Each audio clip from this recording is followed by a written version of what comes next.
Ya Arhamar Rahimin, irhamna.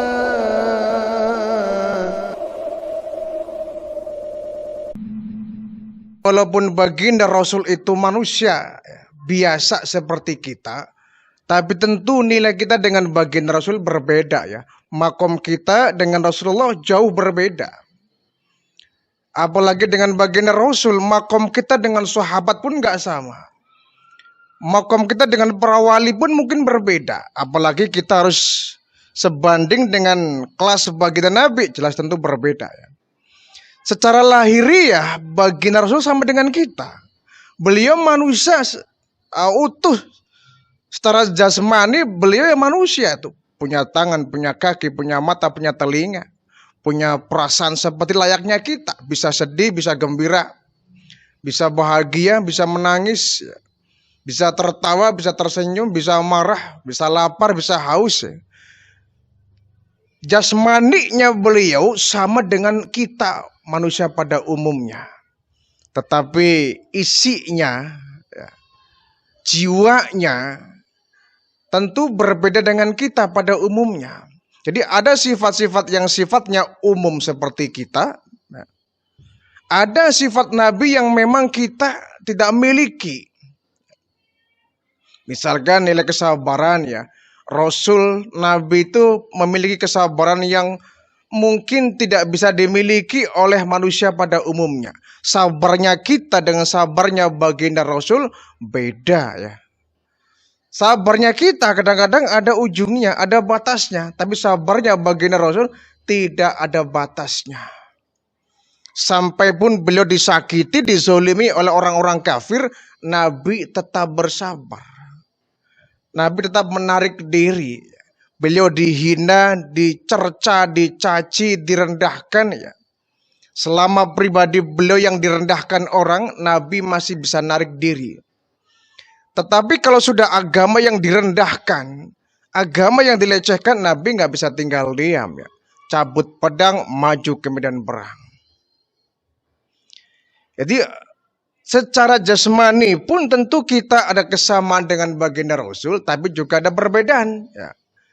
Apalagi secara jiwa, secara raga pun beliau tuh ya dengan kita berbeda ya. Walaupun secara umumnya sama, tapi ada hal-hal yang berbeda. Misalkan ya, tubuh baginda Rasul itu mengandung keberkahan ya. Yang beliau pegang itu bisa menjadi satu keberkahan. Satu contoh ketika baginda Rasul dengan para sahabat, beliau sedang mengadakan satu perjalanan ya, melintasi satu kampung. Kemudian sahabat ada yang kehausan, ya Rasul, haus sekali. Baiklah kalau begitu kita mencari orang di sekitar sini yang memiliki kambing. Ketika sampai kepada orang yang memiliki kambing, Nabi pun turun dari untanya dengan para sahabat. Nah ketika menghampiri orang yang punya kambing, Nabi bertanya, Pak ini kambing punya Bapak? Betul ya Rasul, ini kambing saya. Boleh nggak saya ambil susunya? Ini orang bilang, ya Rasul kambingku kambing kurus. Sudah lama aku nggak menikmati susunya, kambing kurus, nggak mungkin bisa mengeluarkan air susu. Coba mana kambingnya, kata baginda Rasul. Ditunjukkan kambingnya, itu oleh Nabi didoakan kambing itu diperas, keluar susunya dengan deras. Sampai yang punya kambing ini heran, ini kambing saya sudah bertahun-tahun mengeluarkan susu. Ini diperas langsung keluar susu deras itu. Langsung deras. Tentu ini mukjizat yang tidak bisa dipelajari oleh sembarangan orang ya. Makanya namanya mukjizat itu terjadi spontanitas, tidak dipelajari. Kalau yang dipelajari namanya sihir ya. Tapi kalau mukjizat itu tidak pernah bisa dipelajari. Spontanitas itu. Ada ketika perang ya. Ketika perang itu Nabi membariskan pasukan muslimin ya. Dan mereka setelah berbaris mereka berjalan menuju ke tempat yang akan dipakai untuk perang. Jauh rupanya itu dari perkampungan, jalan terus itu. Ketika berangkat sih para sahabat masih banyak perbekalan. Tapi begitu sudah agak jauh ya, 2 kilo, 4 kilo. Rupanya nih sahabat sudah mulai keteteran ya. Air minum sudah badai habis. Makanan pun yang jadi perbekalan mereka sudah habis. Ya Rasul, kenapa? Ini kami haus, kami lapar. Memangnya sudah pada habis. Sudah ya Rasul. Minuman yang kami bawa dari rumah habis semua. Makanan yang kami bawa sebagai bekal habis semua ya Rasul. Kami semua kelaparan dan kehausan. Kalau begini caranya kita bisa kalah ya Rasul. Kalau kita berperang dengan tenaga yang sisa seperti ini, kita berperang dalam kondisi perut lapar begini, ya kalah ya Rasul. Akhirnya Nabi memberhentikan pasukan muslimnya. Ya semuanya berhenti. Berhentilah seluruh pasukan muslim. Saya mau bertanya, adakah di antara kalian yang memiliki makanan walaupun sedikit? Ya kalau sedikit sih ada ya Rasul, cuma sedikit. Sementara kita pasukannya banyak ini, nggak mungkin bisa kebagian semua. Sini, bawa sini. Akhirnya yang masih ada bawah makanan ya, nasi atau gandum ya, dibawa di depan baginda Rasul ya.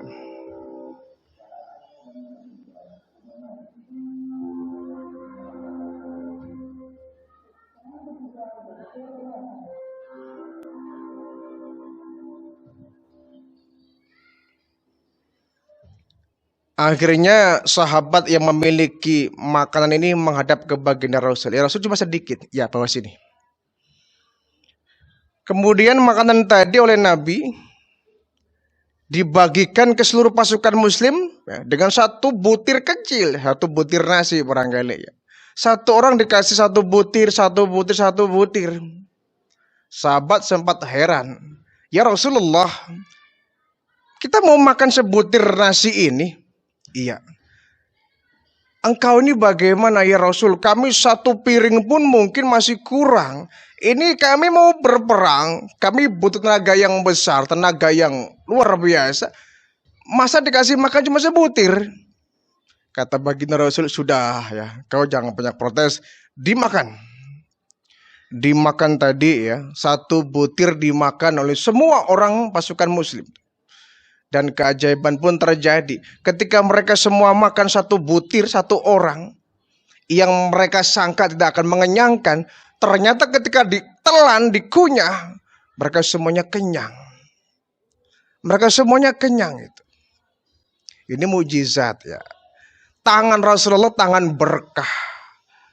Tangan yang penuh mujizat. Tangan yang penuh keajaiban. Tangan mulia. Dengan tangan kita ya tentu berbeda. Kita mau makan satu butir nasi mengharapkan kenyang, ya jangan mimpi. Kita pengen kenyang ya makannya bisa satu piring kadang-kadang, bahkan nambah 2 piring. Kalau kita kan dengan baginda Rasul makan pun beda ya. Kalau kita makan itu kalau belum kenyang, kalau belum sendawa, kita rasanya belum puas. Nambah terus, nambah terus, nambah terus. Baginda Rasulullah dengan para sahabat, mereka sudah diajarkan oleh baginda Rasul. Ketika makan, berhentilah makan sebelum kau merasakan kenyang. Jadi Nabi itu kalau makan itu beliau selalu berhenti sebelum kenyang itu datang. Ini ya barangkali kebiasaan yang sulit untuk kita terapkan. Kita ini kalau makan subhanallah ya, satu meja penuh sekali itu ya. Menunya komplit, ada sayurnya, ada lauknya, ada ikannya, ya, ada buahnya. Komplit dan biasanya hampir habis. Dimakan rame-rame hampir habis. Kenapa? Kita kadang-kadang kalau belum kenyang, belum sendawa, kita masih ngemil terus. Sehingga badan kita kadang-kadang ya nggak stabil. Ya. Sekalinya gemuk, gemuknya nggak beraturan. Tapi baginda Rasulullah badannya tuh beraturan. Tidak gemuk, tidak kurus, pas itu. Ya, itulah ya salah satu keajaiban. Satu butir nasi bisa mengenyangkan semua orang. Keringat ya. Nabi berkeringat, kita juga berkeringat. Cuma keringatnya Nabi dengan keringat kita berbeda. Keringatnya Nabi baunya harum. baunya harum. Bahkan satu riwayat menjelaskan bahwa beliau kalau tidur sama istrinya Aisyah itu keringatnya yang menetes itu dibotolin. Dibotolin keringatnya, saking wanginya. Untuk apa dibotolin? Untuk dijadikan, dipakai sebagai parfum. Jadi Siti Aisyah tuh kalau mau bepergian atau dia mau sholat, dia menggunakan parfum yang berasal dari keringat baginda Nabi. Baunya wangi sekali. Nabi itu tanpa menggunakan parfum sudah wangi badannya itu. Sehingga kalau Nabi lewat itu ya, sudah jauh orangnya ya, sahabat sudah bisa menerka ini Rasulullah pasti barusan lewat ini. Kenapa? Baunya masih kecium, aromanya masih kecium banget itu. Keringatnya bau wangi. Kalau kita keringatnya subhanallah penuh bakteri. Kita habis olahraga ini ya. Kalau nggak mandi dijamin pasti bau badan kita nggak karu-karuan. Bau keringat, bau asam. Nah, baginda Rasul nggak pernah bau yang nggak sedap itu. Karena badan beliau, badannya Nabi, badannya Rasul, badan penuh keberkahan. Sehingga tidak ada kotoran dan tidak ada penyakit di dalamnya. Ada lagu kisah yang sangat fenomenal ya. Ludahnya baginda Rasul itu bermanfaat. Ludahnya baginda Nabi itu bisa jadi obat. Ludahnya kita bisa menjadi penyakit. Suatu hari ketika Rasulullah dengan sahabatnya Abu Bakar Siddiq mau melakukan hijrah ya, dari Mekah ke Madinah, sementara malamnya ya, sebelum Nabi pergi dari rumah itu malamnya rumah Rasul dikepung sama orang-orang kafir.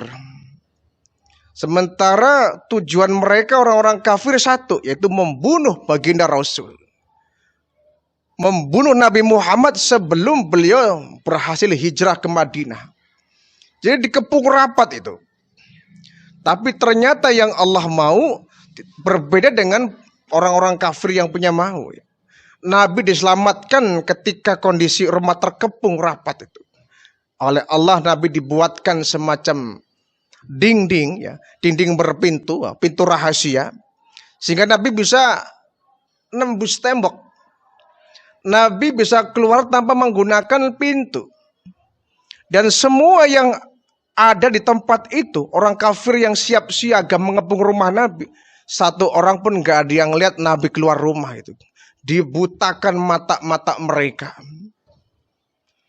Matanya melotot, siap siaga waspada, tapi Nabi keluar rumah tidak ada yang tahu. Ini mukjizat. Nabi dengan Abu Bakar terus jalan ya meninggalkan rumah itu. Sementara orang-orang kafir masih mengintai, masih berjaga-jaga di sekitar rumah Nabi. Nabi sudah pergi dengan langkah yang sangat cepat itu. Kata Abu Bakar, ya Rasul, kalau kita jalan kayak gini nih, iya, sepertinya kita bakal ketemu. Kita bakal ditemukan orang-orang kafir. Mereka pasti akan nyusul kita dari belakang. Akan nyusul kita dari belakang ya Rasul. Yaudah kalau begitu kita sembunyi kata Rasul. Kita sembunyi Abu Bakar. Sembunyi di mana ya Rasulullah? Di sini tidak ada perumahan. Kita cari. Kita cari semoganya ada tempat yang bisa kita jadikan untuk bersembunyi. Dicari dan ketemu ya. Ada sebuah goa kecil ya. Di Bukit Thur ya. Jabal Thur.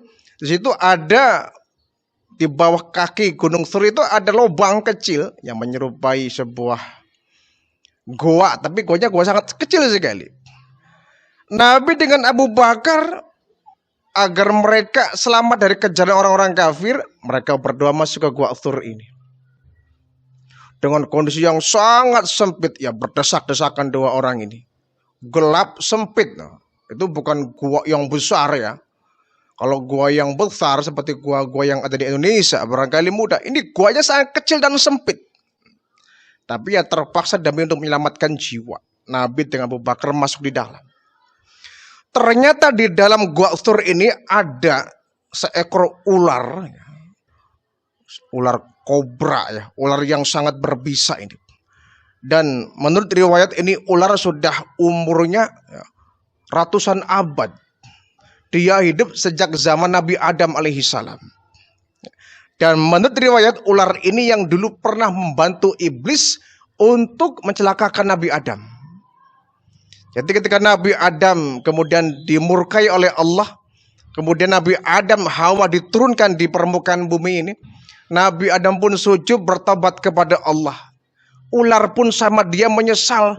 Sudah membantu iblis, ini ular menyesal. Ya Allah ampuni saya.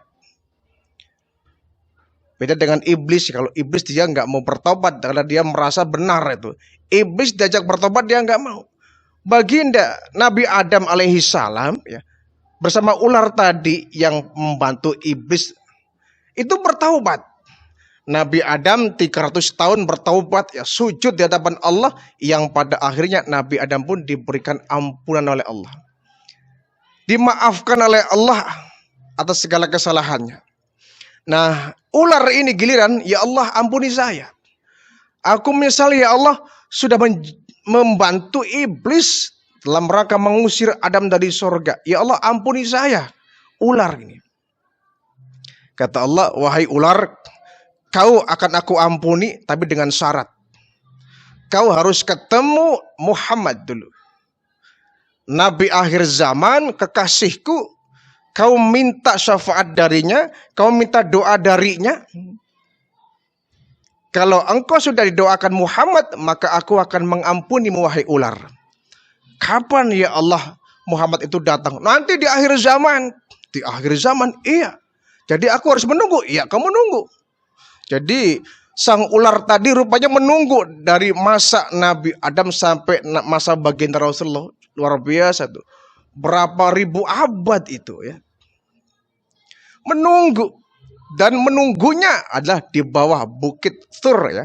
Pas ada dalam rongga gua Thur ini. Jadi ketika Nabi dan sahabat Abu Bakar masuk ke rongga ya, lubang gua Thur ini ular ngintip. Siapa yang datang ini? Begitu diintip, ternyata yang datang adalah baginda Rasul. Yang datang adalah baginda Rasul dengan Abu Bakar Siddiq. Ini ular ini luar biasa gembiranya tuh.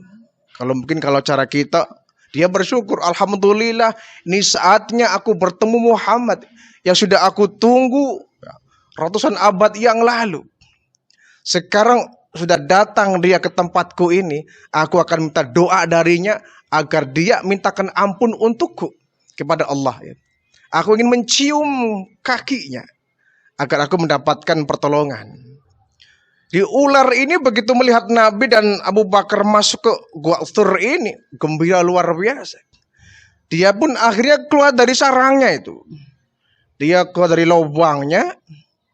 Saat itu kebetulan baginda Rasul sembunyi selama 3 hari 3 malam ya di gua Thur ini.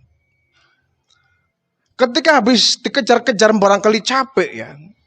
Capek baginda Rasul ini. Kemudian dia minta izin, Abu Bakar, aku boleh nggak tidur? Silakan ya Rasul, kau tidur. Aku akan menjaga Tuhan. Nanti gantian ya. Kalau aku sudah bangun kau tidur. Iya ya Rasul. Gantian. Nabi tidur, Abu Bakar melek itu. Khawatir kalau ada orang kafir datang ke situ. Begitu Rasulullah tidur di pangkuan Abu Bakar Siddiq. Abu Bakar duduk sila, pahanya kemudian ditiduri oleh baginda Rasul. Dijadikan bantal. Nabi pun kemudian tidur ya.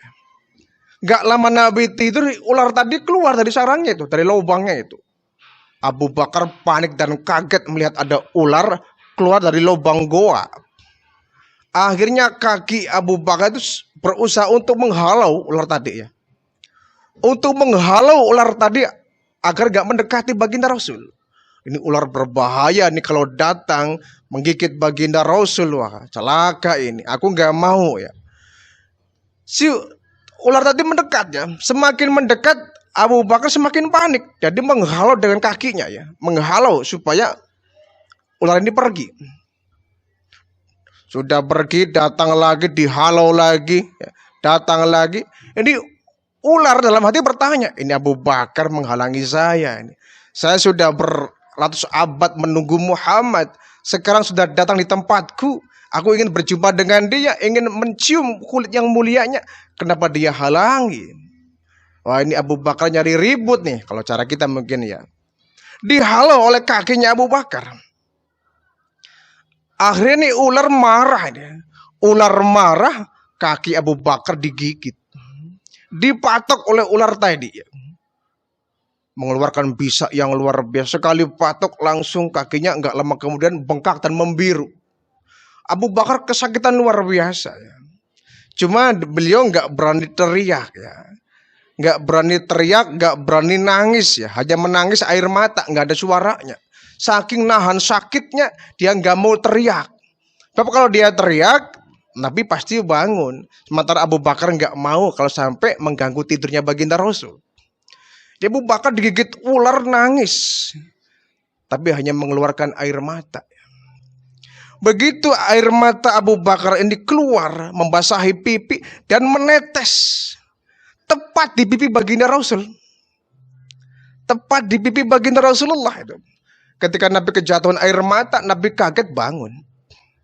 Begitu bangun, dia melihat Abu Bakar, matanya kok kayak orang menangis, memerah. Abu Bakar, kenapa? Kamu menangis. Kenapa Abu Bakar? Ada apa? Enggak ada apa-apa ya Rasul. Ada apa? Apakah ada orang-orang kafir ke sini? Enggak ya Rasul. Abu Jahal ke sini? Enggak. Abu Lahab ke sini? Enggak ya Rasul. Kau kenapa nangis? Tadi ada ular. Ada ular, iya. Menggigit kaki saya. Nabi lihat kaki Abu Bakar agak membengkak dan membiru. Wahai Abu Bakar, kenapa engkau diam saja? Kok ada ular menggigit kamu? Kok diam saja? Kau kan bisa membangunkan aku. Tidak ya Rasul, aku enggak mau tidurmu terganggu. Nabi sempat menangis melihat Abu Bakar begitu besar pengorbanannya. Sampai nyawa pun dikorbankan.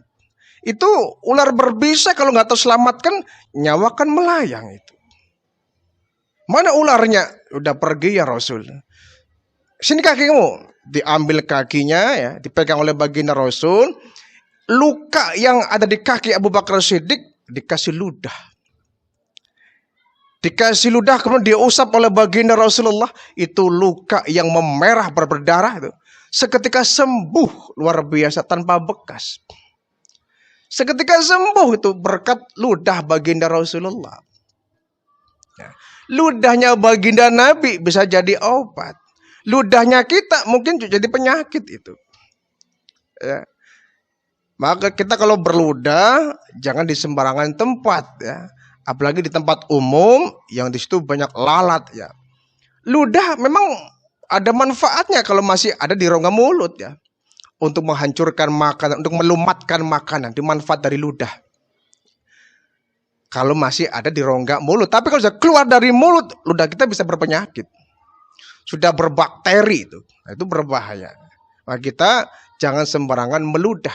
Bahkan kita di masjid pun kita nggak boleh berludah. Ya. Kalau kita sedang sholat, ya, kemudian ada makanan sedikit ya di dalam rongga mulut kita, itu boleh dimuntahkan, diludahi, tapi jangan ke arah depan atau ke samping kanan, tapi samping kiri.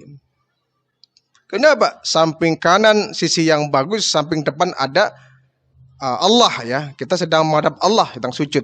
Samping kiri setan, kita boleh meludah ke sana. Ya. Jadi kita tidak boleh sembarangan meludah. Nabi pernah sampai membersihkan ada dahak nempel di tembok masjid. Nabi bersihkan itu, subhanallah. Nabi nggak jijik. Kan barangkali ini orang-orang Baduy nggak tahu mungkin ya. Ada dia berludah di samping tembok Masjid Nabawi. Oleh Nabi dibersihkan. Jadi tubuhnya baginda Rasul tubuh yang penuh dengan keberkahan. Dan ini tidak bisa dipelajari. Ini mukjizat dari Allah Subhanahu wa taala. Ya. Sehingga dalam satu riwayat kayu yang dijadikan sebagai nabi tempat untuk berkhotbah ya. Cara kita mungkin podium ya, mimbar. Kayu yang dipakai Nabi untuk menyampaikan khotbah di masjid itu, karena mungkin agak rusak, oleh Nabi disingkirkan, diganti oleh kayu yang baru. Itu kayu seperti orang sedang menangis, mengeluarkan air mata. Ya mungkin kayu ini kalau dia bicara ya, aduh saya sudah nggak kepake lagi. Sekarang sudah ada mimbar yang baru, saya nggak kepake lagi. Nangis itu mimbar. Kayu bisa nangis itu, kan dia saking nikmatnya dipijak kakinya oleh baginda Rasulullah, kaki yang mulia. Bahkan burak itu ya, kendaraan yang dipakai oleh baginda Rasul ketika Isra Mi'raj, konon menurut satu riwayat itu nangis. Ya, ketika Nabi sudah turun dari punggungnya selesai Isra Mi'raj, si burak ini nangis. Tadi begitu nikmat dan terhormatnya saya, punggungku dinaiki baginda Muhammad. Begitu Nabi turun itu burak nangis. Nabi itu penuh dengan keberkahan badannya. Makanya dulu waktu Nabi masih bayi ya, Nabi masih bayi, beliau kan disusui oleh seorang perempuan mulia ya, Halimatus Sa'diyah. Halimatus Sa'diyah ketika menggendong baginda Rasul pulang ya dari Mekah ke daerah Taif itu ya, itu menggunakan seekor unta yang kurus yang jalannya pelan itu. Tapi begitu Halimatus Sa'diyah menggendong baginda Rasul, si unta ini dadakan tenaganya kuat itu. Yang semula lemas lunglai menjadi gagah luar biasa. Dan kambing-kambing milik Halimatus Sa'diyah yang kurus-kurus jadi gemuk dan mengeluarkan banyak susu. Itu baginda Rasul. Oleh karena itu Allah memberikan kemuliaan kepada baginda Rasul dan memberikan kemuliaan kepada siapapun yang terkait dengan Rasulullah. Makanya Allah memuliakan kita sebagai khori umatin, umat yang terbaik itu bukan karena kita umat yang berpendidikan tinggi, bukan kita umat yang pintar, bukan. Allah memuliakan kita sebagai khairu umatin karena kita adalah umatnya baginda Rasul. Sebab itu ketika di padang mahsyar nanti, umat yang menduduki tempat terdepan adalah kita, umat Islam ini. Jadi yang pertama dibangunkan oleh Allah di padang mahsyar nanti, kita akan bangkit di kubur kita masing-masing. Umat yang pertama kali dibangkitkan dari liang kuburnya adalah umatnya baginda Rasul, yakni kita. Kita yang paling pertama akan dibangkitkan, akan dibawa, akan digiring ke tempat yang namanya padang mahsyar. Dan kita akan menempati tempat terdepan ya. Sementara umat-umat terdahulu di belakang kita.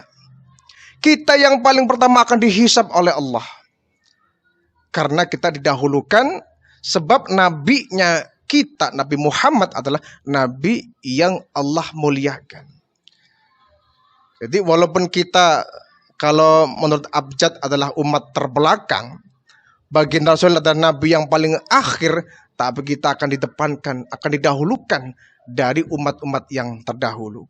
Akan mendapatkan kitab paling pertama, akan ditimbang paling pertama, akan dihisab paling pertama, akan naik ke jembatan surat paling pertama, akan masuk surga pun paling pertama. Di seandainya ada yang masuk neraka pun, berarti yang paling pertama, jangan sampai ya. Jangan sampai kita menjadi orang yang paling pertama, termasuknya masuk neraka paling pertama, naudzubillah. Ya, kita harus menjadi orang yang paling pertama masuk surga, umat yang paling terdahulu masuk surga. Tapi jangan menjadi umat yang paling pertama menempati neraka, naudzubillah. Kenapa kita paling pertama? Karena kita didahulukan, karena kita umatnya baginda Rasul. Mulianya kita bukan karena amal kita, bukan karena ibadah kita.